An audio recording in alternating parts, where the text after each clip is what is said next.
So hello guys, কেমন আছো তোমরা সবাই? আশা করি ভালোই আছো।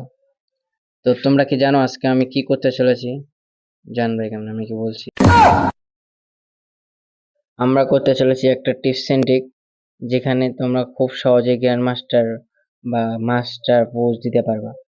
তার জন্য তোমরা প্রথমে 16 স্কট ম্যাচ স্টার্ট দিবা। সাথে ম্যাচের মধ্যে চলে আইসা পিকে পিকে ল্যান্ডিং করবা। 16 স্কটে পিকে ল্যান্ডিং করবা। ল্যান্ডিং করে সাইডের ঘরে এদিকে যাবা। সাইডের ঘর থেকে একটু লুট করে পিকের দিন যাবা, নাহলে তো মার খাই ভাই। তো তারপরে এখানে ওরে আমার উপরে একটা বান্দা নামতেছে, ম্যাপে দেখা যাচ্ছে। আসো বড় বান্দা, তোমার সাথে খেলবো আজকে। দুইজনই হাড্ডাহাড্ডি খেলা হবো, আসো। এমনি খেলতে পারি না, চাপা মারতাছি। তার যে কি করে তুই ভাই।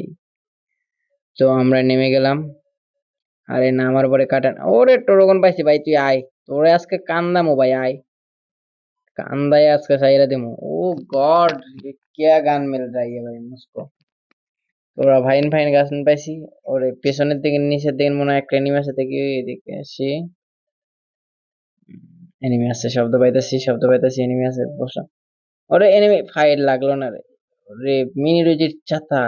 আরে আরে আরে আমি পুরো বান্দা, আমার সামনে এনিমি কিছুই না, এরকম দুই তিনটা এনিমি রে একলাই খাই দেবো আজকে পুরো ম্যাপ।